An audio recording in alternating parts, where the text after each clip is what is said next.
Good morning, my lovelies. It's not Tuesday, it's Friday. Happy Friday to y'all. If you're a flavor lover or if you love Indian food, even if you make Indian food at home, I'm gonna show you a Dal Makhni hack today.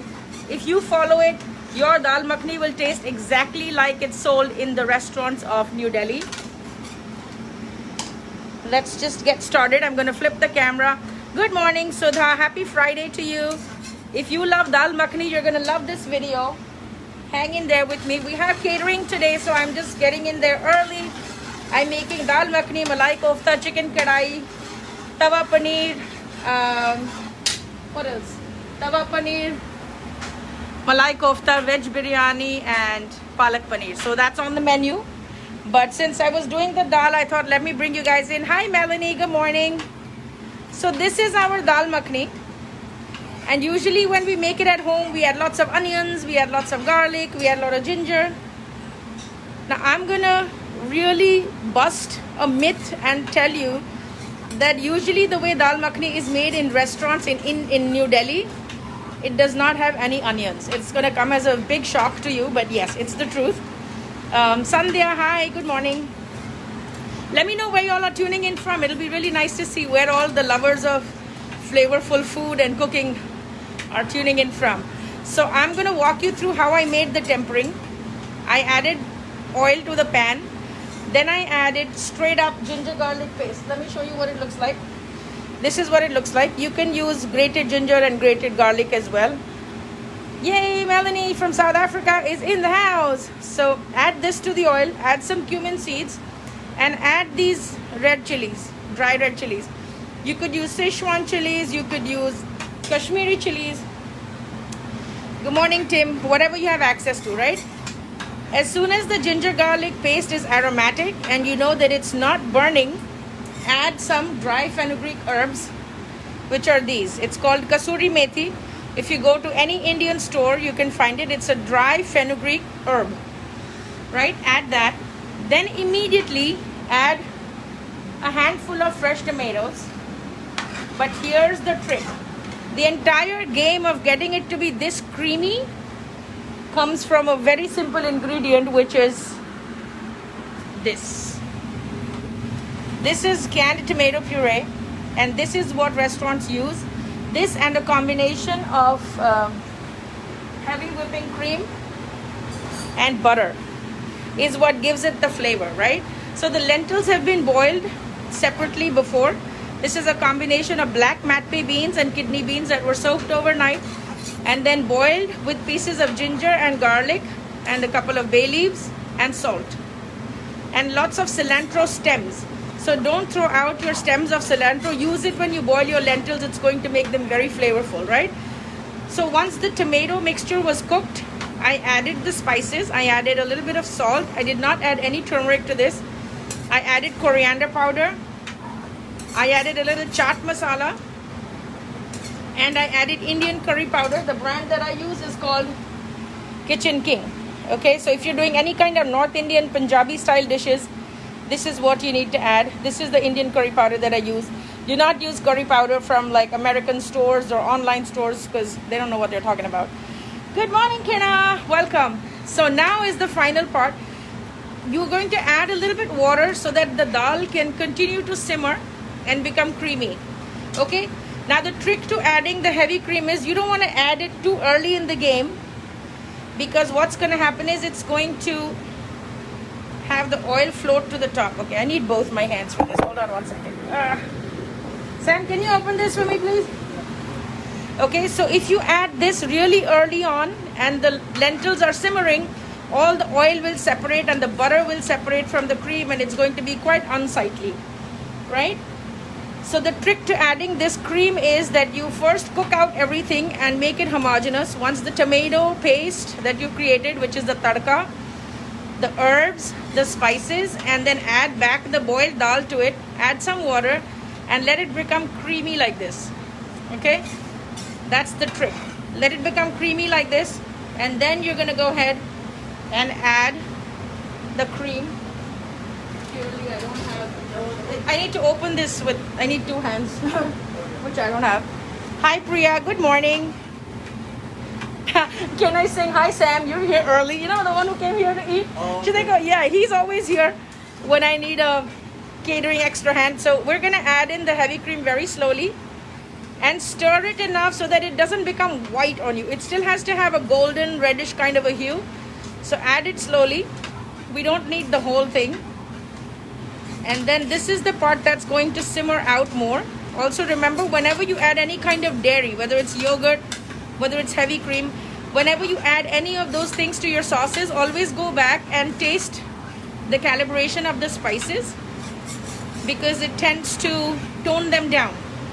So if you like a punch of heat or flavor, or you like your stuff extra loaded with spices, then you might need to go back and add some more.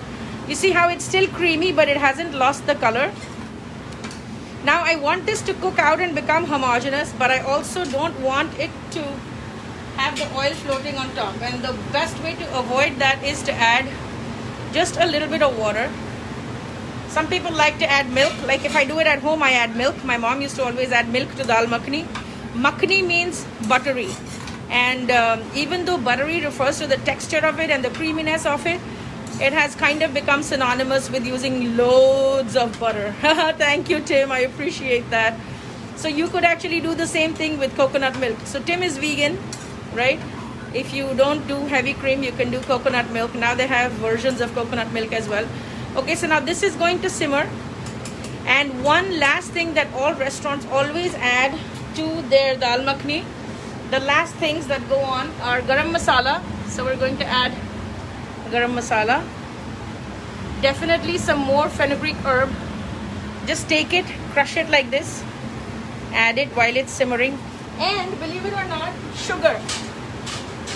So apparently sugar goes really well with the creamy texture of it.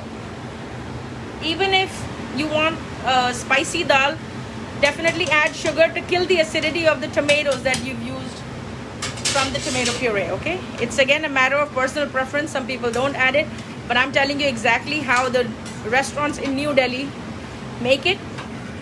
And I know this trick because my nephew is an executive chef with one of the leading 5-star hotels in India, in New Delhi. And they make this by the gallons and they sell out every single day, okay? Oh, Kina, that's so sweet. I had the great joy of eating at the restaurant. The food was amazing. My daughter absolutely loved it. She's vegan also. Thank you, Kina. We loved seeing you. It was so nice to see you here. Kim Naitan, welcome. Good morning. We are making dal makhni with all the tips and tricks. Now, other things that can add oomph to your dal makhni is something very simple. It's these ginger juliennes, and at this point if you add it, that nice bite of fresh ginger really adds a lot of taste and texture to your dal.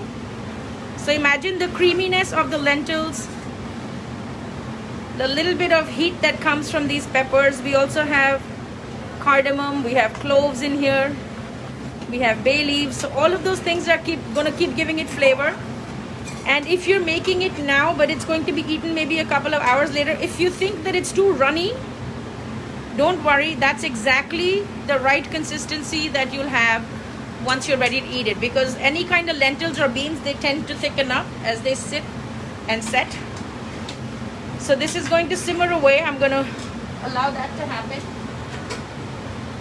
And there you go. And once I put it in the tray, I will actually use butter and chopped garlic, and I will create that sizzle on top of this dal along with some ginger juliennes and green chilies to give it that final finishing touch. Okay, so I think I'm gonna go ahead and add just a little bit more of the cream.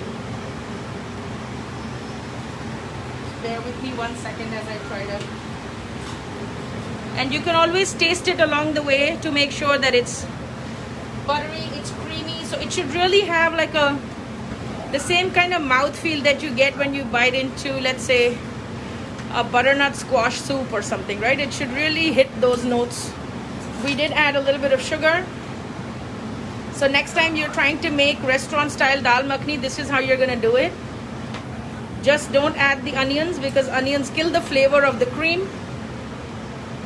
Remember to add a little bit of sugar to balance out the tomato puree. Yes, use canned tomato puree. Even though I'm not an advocate of too many canned things, this is one place where it absolutely does not work if you don't use the tomato puree. And you can see the dal continues to break down, and the rajma or the kidney beans, they really hold their shape. So it's a really good combination. Hello Lauren, it's good to see you. Oh my god, how long has it been? Eva, good morning to you. I was just showing the restaurant style tips and tricks to make dal makhni, and today we have catering, and on the menu is, let's see what's on the menu. On the menu is dal makhni, which I've done.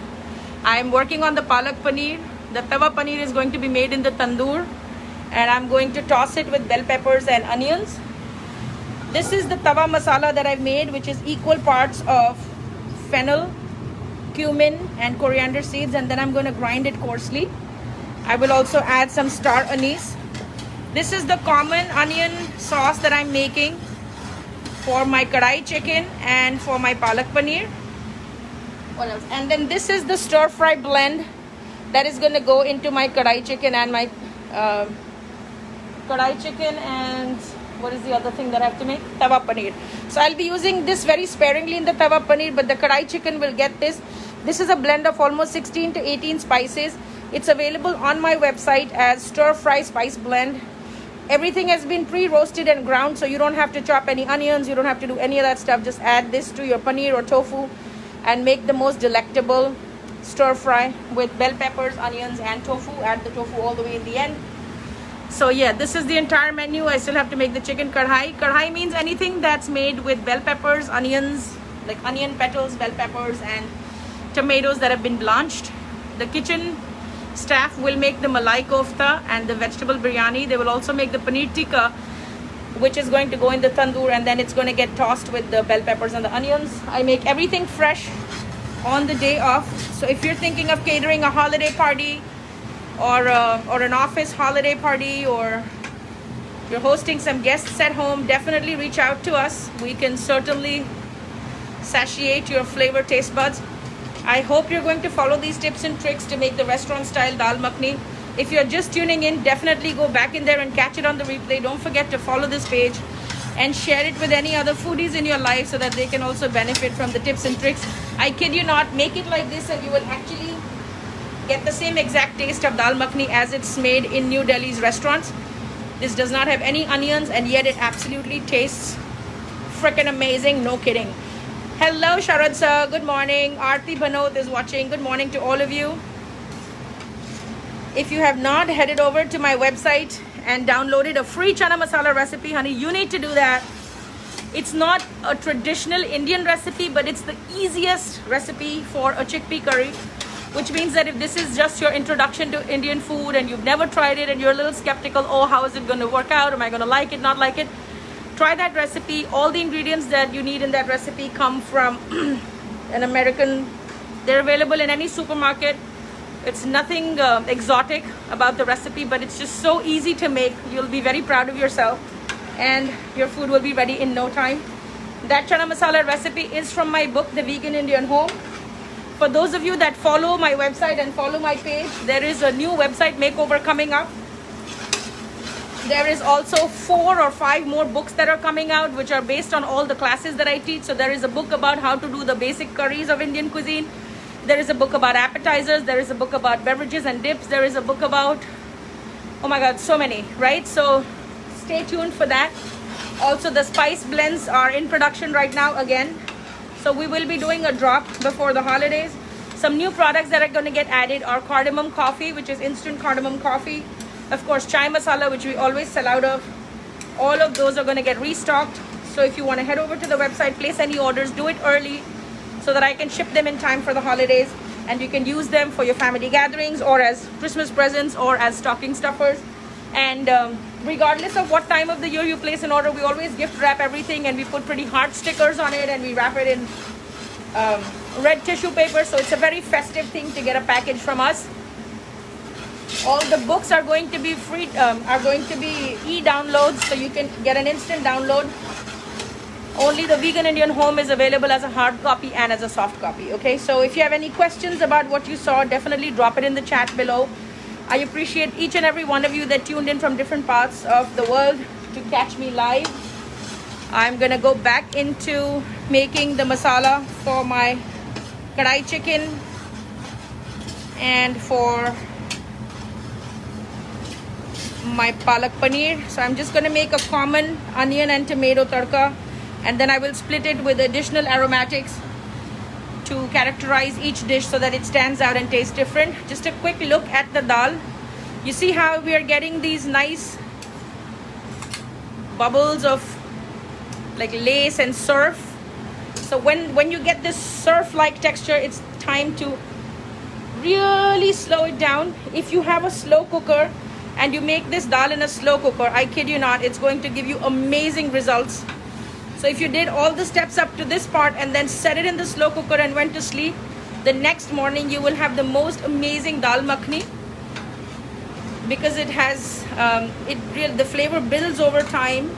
And back in the day when people used to have wood fires in a community kitchen, when they would pack off for the night and the embers were still smoldering, they would leave big vats of dal with all the fixings in it and leave it there to simmer out. And by the time the embers cooled down and the community tandoor or the community stove, the fire died down, things like eggplants would get roasted in that in the charcoal, dal would get made. So that was the way people did it. They really maximized it, and they would put these in earthen pots or they would put them in vats, and then they would seal the lid with some dough so that all the heat would be trapped inside, almost like creating an earthen terracotta oven almost. Okay, so the dal is done. I am gonna jump into finishing the other dishes because you know I have my work cut out for me. I am going to coarsely grind this. You can make this very easily at home. It's equal parts of fennel, which is soft, jeera, which is cumin, and coriander seeds, which is dhania, and just dry roast it till it's aromatic, and then crush it with your coffee blender, coffee grinder, or then crush it with your rolling pin, and then add it all the way towards the very end to your kadai paneer or kadai dishes. That's that. Okay, so that's it from me for today. I will keep you posted. I may do an entire spread of all the dishes as they're ready to head out for the catering, just so you can see how everything is presented and what the final look came out to be.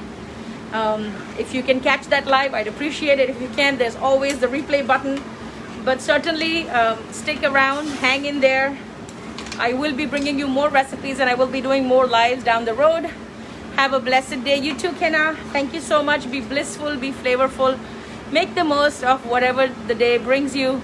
I will see you real soon in another video. Until then, goodbye and God bless. Bye-bye. Namaste.